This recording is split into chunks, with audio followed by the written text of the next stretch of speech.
Let's go!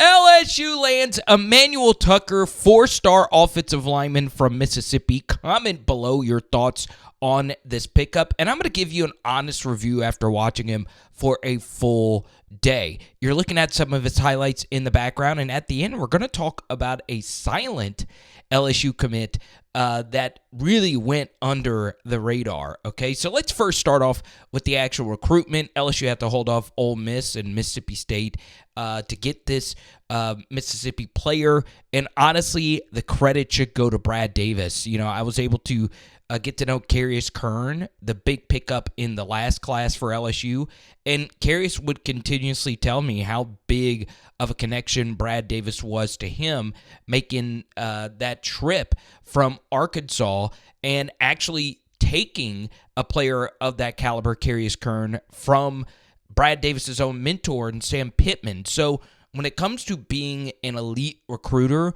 Brad Davis certainly fits the bill there. And look, whether or not you want to admit this, LSU's not going to be done at the offensive line position for 2026. They also have Bryson Martinez committed, so be on the lookout for a few other players. Now, before we show you this next rep, it is interesting that the height disparity between 247 and On 3 is there. One has him at 6'7", another has him at 6'5", so we'll call him 6'6". But this is what excites me the most. A track and field athlete. I love looking at other forms of athleticism.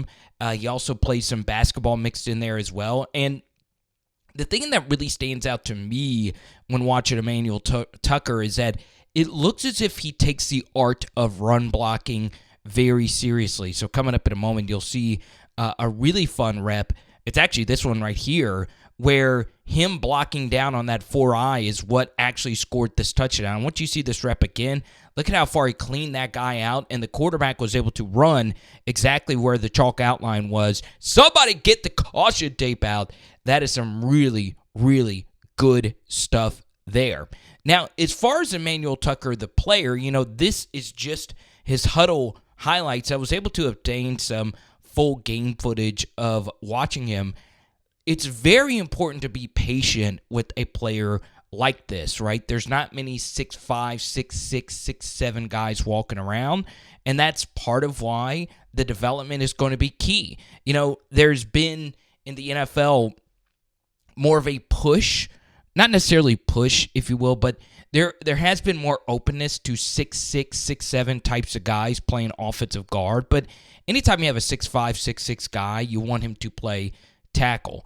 I want to break down this rep in particular, and this turns out to be a good rep, but is it really? Okay, so an SEC defensive end would honestly beat this rep to the inside, but because it was a lighter player, he could just overpower him. SEC defensive end will have a better rip technique and will be a little bit tighter to that offensive lineman right there and get up there and make the sack.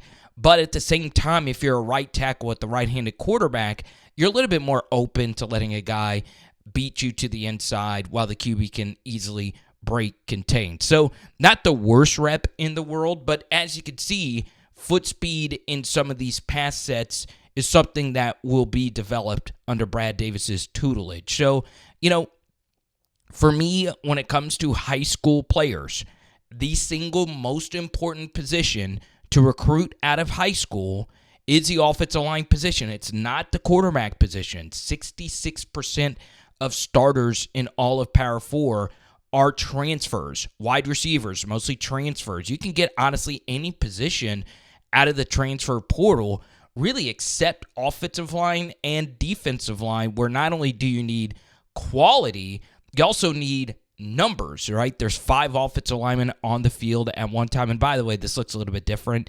The white jersey reps here in the bluish colors are his sophomore highlights. You'll see a few defensive line reps mixed in there. But, you know, every bit of transfer portal data, there's a really good one, a study done by Chris Hummer of 247 Sports that shows that transfers at the offensive line position rarely get drafted, and pretty much any study you've seen on how many of a certain position are in the portal shows that offensive linemen in the portal are few and far between. So let's just say you were like me and you were to look at Emanuel Tucker's high school tape and you were not completely blown away.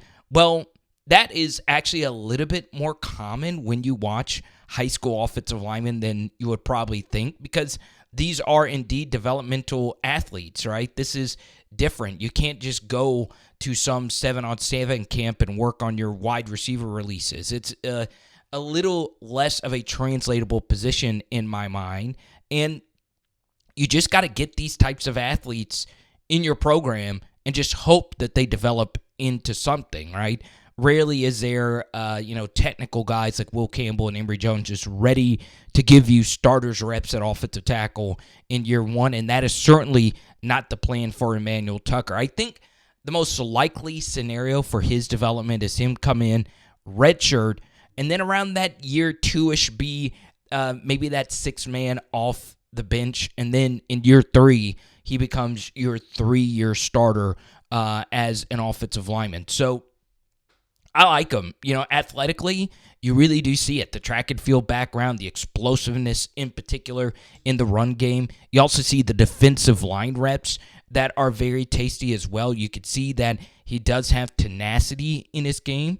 And honestly, based on what I heard, from his visit a few weeks ago in Baton Rouge, he seems to be really locked in on being an LSU Tiger. Now, once again, in this day and age, absolutely, positively, anything could change, but this was a very, very, very nice pickup for LSU. Once again, some masterful recruiting from Brad Davis yet again, and I could see this guy turn into something. LSU also got a commitment from a position that flies way under the radar.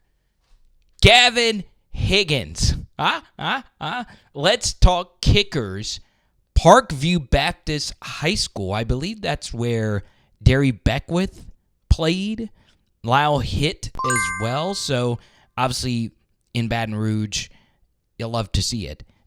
Gavin Higgins, soccer background. I think he played a few other sports mixed in there. I think I read that he also played some offensive line early in his career. A touchback specialist in high school. So, man, the dude's got a leg. Well, I have one too. But you get what I'm saying, right? The dude has some juice there. That just sounds so weird. But you get the picture, right? This is a Coles kicking, punting, and snapping camp. There's all different types of kickers camps that are out there. And I believe Gavin Higgins mostly just focuses in on football kicking. So congrats to him. I was listening to the interviews. That's him hitting the pole. What's that song? The ceiling can hold us. That's good. Macklemore. But still, good stuff. Obviously, I'm guessing he's coming in as a kicker. You do some punting mixed in there as well. I don't think he'll be the Avery Atkins of the world where you get some kicking and punting out of him, but I'm not one to break down kickers by any stretch of the imagination. I just like the fact that a kid from Baton Rouge who dreamed of playing LSU football, this is what he wants more than anything. Now, at the end, like we always do, we talk about the 2026 class as a whole. Right now, LSU's got the number 1 overall class. If you're looking at on 3, obviously those things are subject to change. And then, of course, you have the big domino in this class, which, of course, is Lamar Brown, also from Baton Rouge, a little bit closer to LSU's campus at U High, actually right on LSU's campus. A guy that wants to play both ways. This is a name you got to keep an eye out for. I'm not even going to try and pronounce his last name, but Emanuel, this is a 5-star offensive lineman that LSU is spending a lot of time recruiting.